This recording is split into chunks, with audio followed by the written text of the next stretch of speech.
नमस्कार, नमो नारायण भक्तों, स्वागत है आप सभी का। भक्तों, 30 जून 2025 सोमवार को व्यतिपात योग है। भक्तों, व्यतिपात योग की बहुत विशेष महिमा हमारे धर्म ग्रंथों एवं पुराणों में बताया गया है। धरती माता को भगवान वाराह पुराण में कहते हैं कि हे धरती, जो कोई व्यक्ति व्यतिपात योग के दिन पूजा पाठ जप तप भजन कीर्तन दान पुण्य मौन व्रत करता है, उसे 1,00,000 गुना फल की प्राप्ति होती है। ऐसा वराह भगवान माता धरती को वाराह पुराण में कहते हैं। भक्तों, व्यतिपात योग वैसे तो अशुभ योग में गिना जाता है। व्यतिपात योग के दिन जिस बालक का जन्म होता है उसके लिए शांति कराया जाता है, व्यतिपात योग की शांति होती है। पर व्यतिपात योग स्वांतः सुखाय, आत्म कल्याण के लिए, आत्म साक्षात्कार के लिए एक वरदान से कम नहीं है। इस दिन आप अपनी मंत्रों को जागृत कर सकते हैं, इस दिन आप सिद्धि प्राप्त कर सकते हैं। इसको बहुत ज्यादा विशेष महत्व वराह पुराण में बताया गया है। भक्तों, व्यतिपात योग का आरंभ 30 जून 2025 सोमवार को सायंकाल 5:21 पर हो रहा है। व्यतिपात योग की समाप्ति 1 जुलाई 2025 मंगलवार को सायंकाल 5:19 पर हो रहा है। व्यतिपात योग जो मान्य होगा वह दोनों दिन ही होगा, यानी 30 जून 2025 को और 1 जुलाई 2025 मंगलवार को, दोनों दिन ही हमें मानना है। भक्तों, व्यतिपात योग की उत्पत्ति कहाँ से हुई? तो ऐसा कहा गया है हमारे धर्म ग्रंथों पुराणों में कि जो देवगुरु बृहस्पति की पत्नी थी तारा, वह तारा अत्यंत सुंदर थी, रूपवती थी। उसके ऊपर चंद्रमा हमेशा मोहित रहता था। चंद्रमा हमेशा कुदृष्टि देवगुरु की पत्नी के ऊपर करता था, गलत नजर से चंद्रमा उसे देखता था। एक दिन की बात है, भगवान सूर्य को पता चला। भगवान सूर्य ने चंद्रमा को समझाया। भगवान सूर्य कहते हैं, अनुजवधु भगनी सुत नारी, सुनु सठ कन्या समय चारी। भगवान सूर्य ने कहा कि हे चंद्रमा, गुरु की पत्नी, मित्र की पत्नी, बड़े भाई की पत्नी माँ के समान होती है। इनके ऊपर कभी भी कुदृष्टि नहीं किया जाता है। छोटे भाई की जो पत्नी होती है वह बेटी के समान होती है। इनके ऊपर अमर्यादित व्यवहार करना, इनके ऊपर कुदृष्टि रखना और इनसे गलत आचरण करना, यह बहुत बड़ा जघन्य अपराध है, बहुत बड़ा पाप है। इसलिए यह कार्य तुम छोड़ दो। भगवान सूर्य ने समझाया पर चंद्रमा नहीं माना। भगवान सूर्य दुखी रहने लगे। एक दिन की बात है, भगवान सूर्य एकांत में बैठे थे। उन्हें अपने गुरुदेव की याद आ रही थी। देवगुरु बृहस्पति को भगवान सूर्य याद करते हैं। याद करते करते भगवान सूर्य भावुक हो गए।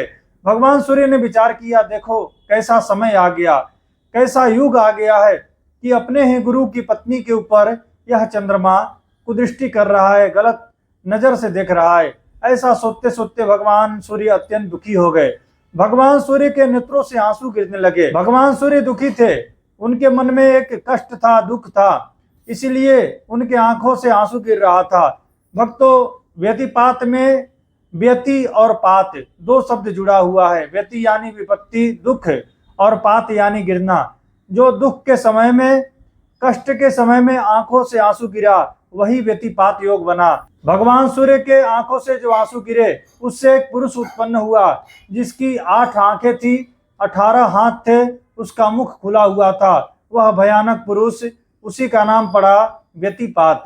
व्यतिपात योग इसे ही कहा जाता है। भक्तों, एक प्राचीन कथा है व्यतिपात योग की। एक समय की बात है, चंद्रमा ने देवगुरु बृहस्पति की पत्नी तारा का हरण कर लिया। तब भगवान सूर्य ने चंद्रमा को समझाया कि ऐसा कार्य तुम्हें नहीं करना चाहिए। चंद्रमा ने सूर्य भगवान के ऊपर क्रोध करके देखा, सूर्य भगवान ने भी चंद्रमा के ऊपर क्रोध करके देखा। दोनों की दृष्टि आपस में टकराई, दोनों की दृष्टि आमने सामने हुई। उससे एक भयानक पुरुष उत्पन्न हुआ। उसकी 8 आंखें, 18 हाथ थे, उसका मुख खुला हुआ था, जैसे वह संपूर्ण संसार को निगल जाएगा। वह भयानक पुरुष भयानक स्वर में बोला, मैं संपूर्ण जगत को निगल जाऊंगा, खा जाऊंगा, इसीलिए मैं उत्पन्न हुआ हूँ। ऐसा वह पुरुष बोलता है। तब भगवान सूर्य और चंद्रमा ने कहा, तुम हमारा कहना मानो, तुम हमारे दोनों के कोप दृष्टि से उत्पन्न हुए हो, अतः तुम्हारा नाम व्यतिपात योग होगा। तुम योगों के राजा होगे। तुम्हारा योग 27 दिन में एक बार आएगा। तुम्हारे दिन में स्नान दान, हवन, व्रत, उपवास, मौन व्रत, भजन कीर्तन, साधना, जप तप जो भी कार्य किया जाएगा वह अक्षय गुना फलदायी होगा। जो तेरा पूजन करेगा वह धनवान होगा, पुरुषवान होगा, आयुष्यवान होगा। स्त्री का सुहाग अटल रहेगा, अमर रहेगा। व्यतिपात योग बोला, मुझे भूख और क्रोध दोनों सता रहे हैं। तब भगवान सूर्य और चंद्रमा ने कहा, लोग तुझे तेरे योग में दान पुण्य धर्म करेंगे, वह तुम्हारा भोजन होगा। जो तुम्हारे योग में दान पुण्य जप तप पूजा पाठ नहीं करेगा, उस पर तुम क्रोध करना, उसे तुम दंड देना। व्यतिपात यह सुनकर सूर्य चंद्रमा को प्रणाम करके चला गया। वर्ष में 13 व्यतिपात आते हैं। इस दिन व्रत करना चाहिए, उपवास करना चाहिए और 13 फल गिन करके दान करना चाहिए। साथ में दक्षिणा भी देनी चाहिए। भक्तों, एक और कथा आगे की आती है। एक समय की बात है, राजा युधिष्ठिर ने मार्कंडेय मुनि को पूछा कि हे ऋषिवर, यम दंड से छूटने का कोई उपाय बताइए। मुनि ने कहा, हे राजन, व्यतिपात योग का व्रत करने से सभी पाप छूट जाते हैं, सभी पापों से मुक्ति हो जाती है।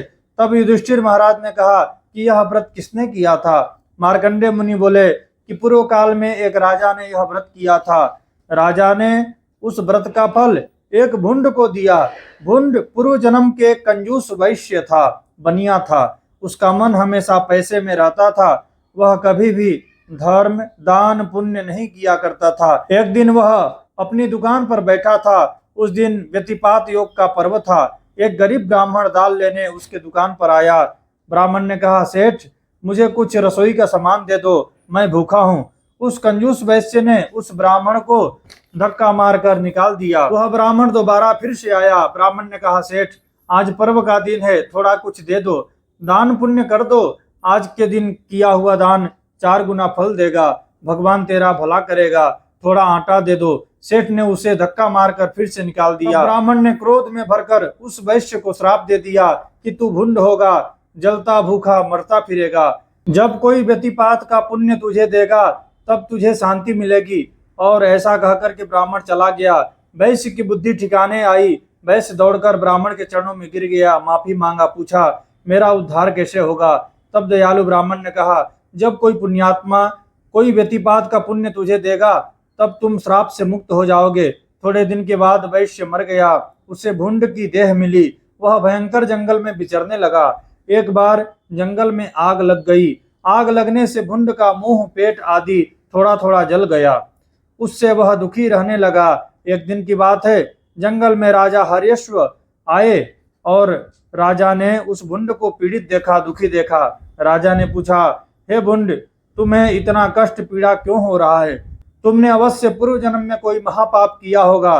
भुंड ने कहा, जी हाँ, मैंने पूर्व जन्म में बहुत बड़ा पाप किया था। राजा, पूर्व जन्म में मैं वैश्य था। व्यतिपात के दिन एक ब्राह्मण भिक्षा लेने हेतु मेरे दुकान पर आया, परंतु मैंने उसे धक्का देकर निकाल दिया। इस कारण उसने मुझे श्राप दिया कि तुम भुंड हो जाओगे, वन में भूख और प्यास से पीड़ित होकर फिरते रहोगे। हे राजन, यदि आपने व्यतिपात का व्रत किया है तो उसका फल मुझे दे दो, तो मेरा उद्धार हो जाएगा। दयालु राजा ने हाथ में जल लेकर व्रत का संकल्प करके भुंड पर छिड़क दिया और वह भुंड तुरंत पूर्व जन्म का वैश्य बनकर दिव्य रूप धारण करके स्वर्ग में चला गया। जो व्यक्ति व्यतिपात की कथा सुनेगा, स्नान दान धर्म उपवास करेगा, उसके ऊपर यमराज प्रसन्न होकर उसे स्वर्ग सुख की प्राप्ति कराएंगे। भक्तों, यह व्यतिपात योग की अनंत महिमा है, अद्भुत महिमा है, अलौकिक महिमा है। इसकी कथा संपूर्ण पापों को नष्ट कर देती है। इस दिन किया हुआ दान जप तप साधना मौन व्रत अच्छे गुना फल प्राप्त कराता है। अच्छा यानी वह पुण्य कभी नष्ट नहीं होता है, कभी क्षय नहीं होता है। इस दिन भगवान सूर्य की उपासना करनी चाहिए, भगवान शिव का पूजा करना चाहिए और विष्णु भगवान का पूजा करना चाहिए। भक्तों, इस दिन आदित्य हृदय स्तोत्र का अवश्य पाठ करना चाहिए। 1 पाठ 3 पाठ अथवा 5 पाठ आदित्य हृदय स्तोत्र का अवश्य करें। मैंने आदित्य हृदय स्तोत्र के ऊपर न्यास सहित एक वीडियो बनाया है। उस वीडियो का लिंक मैं इस वीडियो के डिस्क्रिप्शन में लगा दूंगा, आप लोग वह वीडियो भी देख लीजिएगा।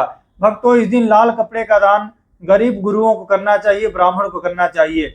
इस दिन तांबे का दान करना चाहिए, आटे का दान करना चाहिए, साबुत नमक का दान करना चाहिए, गेहूं का दान करना चाहिए। इस दिन गुड़ का भी दान किया जाता है। भक्तों तांबे के लोटा में गुड़ गेहूं भर करके उसके ऊपर कुछ दक्षिणा रख करके ब्राह्मण को अथवा गरीब गुरुओं को दान करें। भक्तों इस दिन का दान का भी अनंत गुना फल प्राप्त होता है। 13 प्रकार का फल आप ले लीजिए, जो ऋतु फल होता है वह 13 फल ले जा करके किसी ब्राह्मण को, कोई मंदिर में अथवा गरीबों को दान कर दीजिएगा। इस दिन आप जूता चप्पल का भी दान कर सकते हैं। भगवान सूर्य को इस दिन अर्घ्य अवश्य प्रदान करें। अर्घ्य के जल में कंकु और गुड़ का जल और दूर्वा और गेहूं डाल करके भगवान सूर्य को अर्घ्य अर्पण करें। भगवान सूर्य को अर्घ्य अर्पण करने के बाद 2 हाथ जोड़ करके उन्हें नमस्कार करें। भगवान सूर्य के 12 नाम हैं, 12 नाम बोलते हुए भगवान सूर्य को नमस्कार करें। भगवान सूर्य की प्रदक्षिणा करें। वैसे तो भगवान सूर्य की 7 प्रदक्षिणा होती है, आप चाहें तो 7 बार ऐसे घूम सकते हैं, नहीं तो 7 बार ऐसे हाथ घुमा करके भी आप सूर्य को नमस्कार कर सकते हैं, प्रदक्षिणा कर सकते हैं। भक्तों इस दिन आप सूर्य के मंदिर में जाकर के गुड़ के जल में थोड़ा गेहूं डाल करके शिव का अभिषेक कीजिएगा। इससे लक्ष्मी की प्राप्ति होगी, वंश की वृद्धि होगी और व्यतिपात योग का संपूर्ण फल प्राप्त होगा। इस दिन आप कोई मंत्र सिद्धि करना चाहते हैं वह भी आप कर सकते हैं। एक आसन पर ही बैठ के आपको जब तक साधना करना है और मौन रहना है। जब तक आप जप करें, पाठ करें, पूजा करें, तब तक आपको मौन रहना चाहिए। मौन रह करके यदि आप कोई भी पूजा करते हैं, कोई भी पाठ करते हैं, साधना करते हैं, वह पूजा पाठ साधना अनुष्ठान आपका सफल हो जाता है और वह सिद्ध हो जाता है। एक ही आसन पर पद्मासन लगा करके आपको बैठ करके पूजा करना चाहिए। रात्रि में आप पूजा करते हैं तो गाय के घी का दीपक अथवा तिल के तेल का दीपक जला करके, कर्म साक्षी दीपक जला करके आपको पूजा करना चाहिए। यदि आप दिन में पूजा करते हैं तो आप चाहें तो दीपक जला सकते हैं, नहीं जलाएंगे तो भी चलेगा, क्योंकि दिन में भगवान सूर्य नारायण हमारे कर्म के साक्षी होते हैं। हमारे कर्म के 2 साक्षी बताए हैं, एक सूर्य नारायण, दूसरे दीप नारायण। दोनों ही साक्षी हैं, दोनों ही हमारे कर्म को भगवान के दरबार में जाकर के बताते हैं और कर्म साक्षी के बताए गए अनुसार ही भगवान हमें कर्म का फल देते हैं। तो यह व्यतिपात योग में करने वाले जो उपाय हैं आप अवश्य कीजिएगा। इस दिन नाम जप कीजिएगा, इस दिन भगवान सूर्य का और शिव जी का विशेष पूजन कीजिएगा, विष्णु भगवान का पूजन कीजिएगा। पीपल में जल चढ़ा करके पीपल वृक्ष की 5 प्रदक्षिणा कीजिएगा। इससे क्या होगा कि आपके जीवन में संपूर्ण सुख की प्राप्ति होगी, जीवन के संपूर्ण विघ्न बाधा दूर हो जाएंगे और भगवान सूर्य नारायण के आशीर्वाद से आपके जीवन में सुख आनंद वैभव की प्राप्ति होगी, अखंड फल की प्राप्ति होगी। भक्तों यह था व्यतिपात योग के ऊपर वीडियो। आपको यह वीडियो अच्छा लगा हो तो इसे लाइक कीजिएगा। हमारे चैनल पर नए हैं तो इसे सब्सक्राइब कर लीजिएगा, बेल आइकन को दबा देवें ताकि मैं कोई भी वीडियो अपलोड करूं उसका नोटिफिकेशन आप तक पहुंचे। आप सभी को श्री हरि, आप सभी को नमो नारायण। ओम श्री मात्रे नमः।